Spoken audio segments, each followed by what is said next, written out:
In a village in Xi'an, an elderly blind man lost 40,000 yuan. When facing the police, he insisted that the money was stolen by the village leader. Despite being unable to see, how was he able to quickly identify the suspect? It turns out that this so-called leader isn't just anyone. His main role in the village is transporting sex workers on his motorcycle and delivering them to the homes of these elderly villagers. Each transaction costs 70 yuan, with the leader receiving a cut of 20 yuan from the women. The blind, elderly man who lost his money was one of the woman's clients. When he lost the money, he was in the middle of business with the woman and heard a noise from the wardrobe halfway through. He didn't think much of it at the time but later realized the money was gone upon checking. These words exposed a hidden secret in the village. Elderly people engage in sexual transactions, frequenting these difficult-to-monitor rural areas, especially those elderly who have been living alone for years. They are the main clients of these fallen women. Later, as their spouses aged, some married elderly also became clients. After the matter was exposed, it shocked many people. Some say that in China, there are two types of people most ashamed to discuss sex. One is minors and the other is the elderly. Minors are supposed to remain ignorant, and the elderly are supposed to gradually abstain as they age. But the truth is, in places unseen by most, the desires and vitality of the elderly are often more vigorous than those of young people. Do your parents still have a sex life? The media once conducted such a survey among young people, and the answers were almost unanimous. Nearly all young people believe that at their parents' age, they're quite reserved and probably don't have a sex life anymore. Some say their parents have been sleeping in separate rooms for years to avoid disturbing each other's sleep quality. Others mention that with advancing age, their bodies can't keep up in various ways. Intense physical activity could raise heart rate and blood pressure, which could be life-threatening for the elderly. From various perspectives, it seems like no sex life for the elderly is a foregone conclusion. But is this really the case as young people imagine? Sociologists have conducted a survey specifically on elderly people's sex lives, slowly uncovering the veil of shame covering elderly people. Survey data shows that sexual activity among Chinese aged 61 to 80 has notably increased, and the demand for sex among the elderly is objectively present. 53% of elderly people still maintain a certain frequency of sexual activity. In a park in Ningbo, Zhejiang, there have been indecent services specifically targeting the elderly, provided by middle-aged women in their 40s and 50s. Their targets are elderly men who come to the park for walks. 10 yuan for a touch, 80 yuan for sleeping together. They would sit on the elderly men's laps, directly hold their hands and touch their bodies. If there wasn't strong resistance, they would proceed to bolder actions until the transaction was successfully completed. Don't Talk to Strangers exposes the naked truth of elderly people's sex lives to everyone. In Beijing's Chongpu River Park, there's a gathering of elderly men and women. They're not here for a stroll but for matchmaking. The elderly here are anything but reserved. Their goals are clear, and there's no beating around the bush in finding a partner. Once they find a suitable one, they get straight to the point. When facing the camera, 65-year-old Chen is not shy either. He openly states that his only requirement for a partner is good health. By good health, he means not just eating and sleeping well but also being able to satisfy each other's needs. When strolling in the park, Chen doesn't beat around the bush. When he meets a woman he likes, he would directly bring her home. Chen, 65, has a 45-year-old girlfriend, and they've been together for over a year. Chen stands out because he's not afraid to speak openly during interviews. He frequently mentions sex. When asked about the most romantic thing he's ever done, Chen didn't hesitate to say it was in the cinema. We did it right there. When asked about the craziest thing he's done while in love, he mentioned doing it 4 times. Chen also mentioned that his girlfriend is equally passionate, and they have a very active sex life. The sexual lives of elderly people are wilder than we imagine. This kind of openness is blunt. Some netizens commented that Chen is just an old rogue, and even if he has grandchildren, they wouldn't let him take care of them for fear of bad influence. Others said such an old man is just used to his ways, a playboy growing old. But in fact, Qian is a very sentimental person. He always carries a civil servant card with him with a photo of his deceased wife who passed away many years ago. When he misses his wife, he takes it out and looks at it.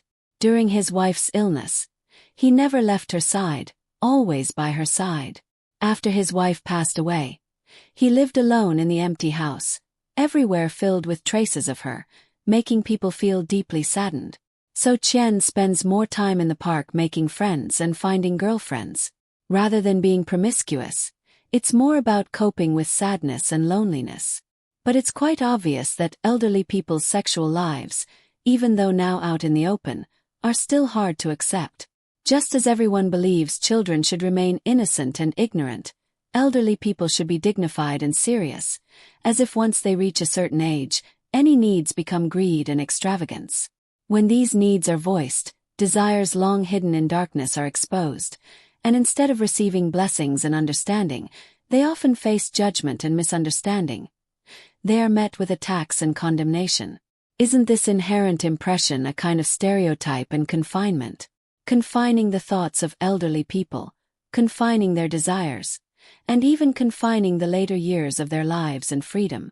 Whether elderly or young, sexual needs are not just human nature but instinct.